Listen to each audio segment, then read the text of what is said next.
What's going on, guys? It's Joe. We're here doing the week 4 recap of the marathon series. Um, we're gonna be looking forward to a little bit of a short-term change of plans and how that's gonna affect the long-term goals of hitting the marathon hard. Before we get into that, though, we're gonna go through the recap like normal. I'm sure Jake will be able to put up the upper lower body training and kind of see some weights are actually steadily increasing slowly. It's slower than maybe I would have liked normally, but I'm actually gaining muscle mass. Part of that might be due into the fact that I'm kind of having a couple cheat days in the last couple weeks. But for whatever reason, it seems to be that's a good sign to indicate that I'm recovering properly, even on the days when I'm really tired. And that I'm hopefully not overtraining or anything like that. So that's good signs. I'm not getting any long-term lasting, delayed muscle soreness. That's just taking forever to recover from. So everything's good as far as that front comes. And then a kind of recap of what we got going on this week. I'm going to try and simplify it down and maybe only record a specific run here or there, maybe 2 a week instead of recording every one and then having to sift through which one's the best.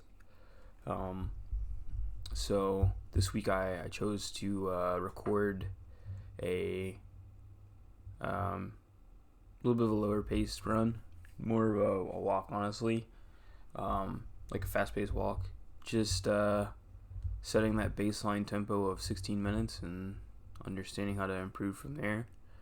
This week was a big focus on running cadence, which is a new term to me, but running cadence and pacing, which are things that I really wanted to work on. So it was really, really good to kind of see the after results of being able to understand what cadence is and how it affects running. I'm not an expert still, but I was able to basically do one of the workouts where it was really centered on keeping a certain cadence, not really focusing on time whatsoever. Unfortunately, it doesn't really let me display that data easily on my app, so it only shows the times, but the shorthand of it, as far as I understand it, and if someone has more information, correct me in the comments, but cadence is just kind of your steps per minute. So the higher your cadence is, the less contact you're going to have with the ground, basically, and you're going to have shorter strides, not necessarily like tiny strides, but you're just going to be able to pick up a better pace with less energy required and less less risk of injury.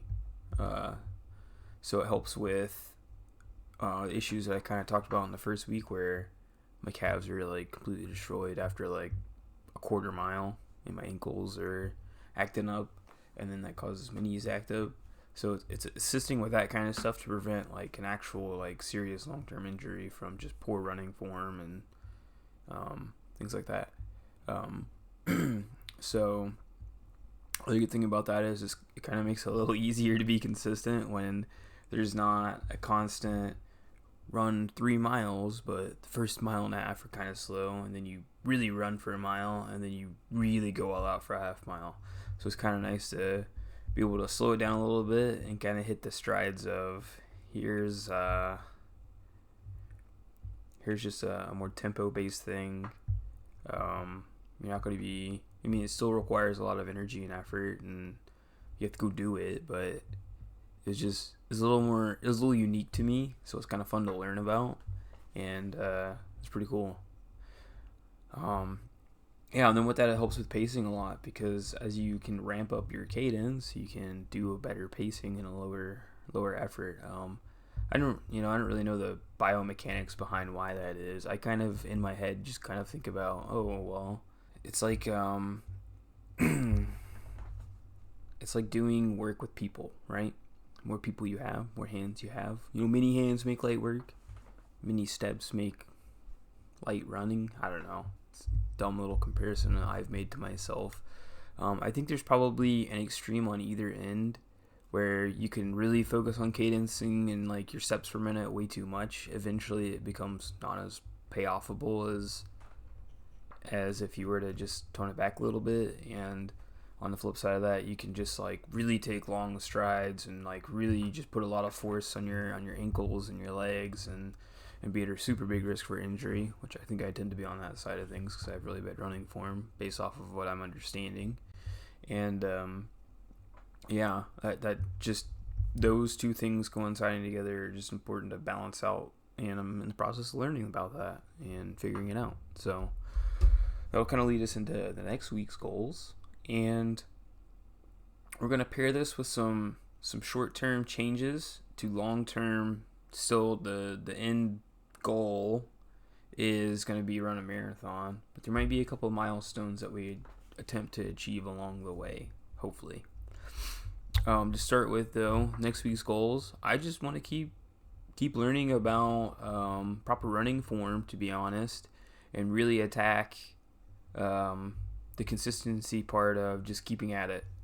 I can already tell definite improvements in my just ability to run and keep at it and not be fried after a quarter mile. So that's good. I want to keep working on the cadence part of things, even when I'm not doing so my training has special cadence drills, and I want to try and attempt to kind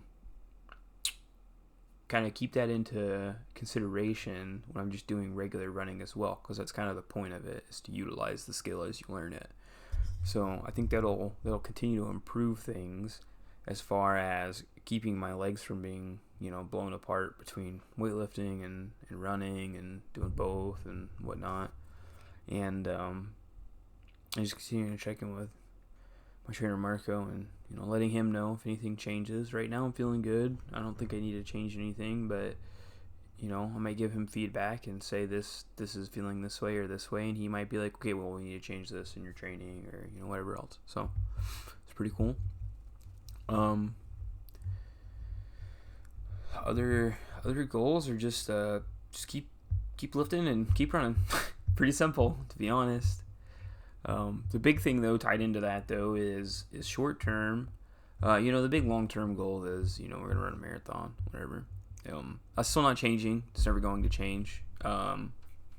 Insofar as I believe it's attainable.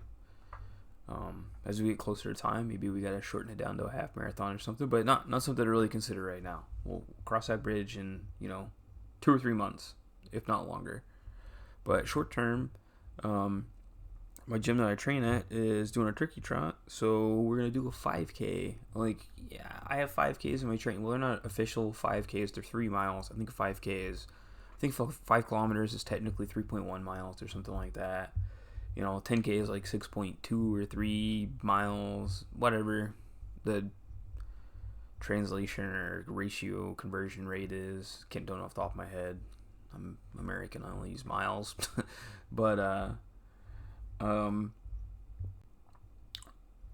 despite that being in training, it's going to be kind of cool to do one officially and get like an official time for that. I mean, it's a turkey trot, so I don't know how competitive. It's not really going to be like super crazy. It's not like I'm racing for money or something. Well, I guess technically it is for money because it's a charity, but it's not like I'm I'm racing to become professional or something like that, right? It's just something that's gonna be cool to actually have like an official, this is a 5K race type deal. So it's gonna be pretty cool. It's gonna be a lot more fun based.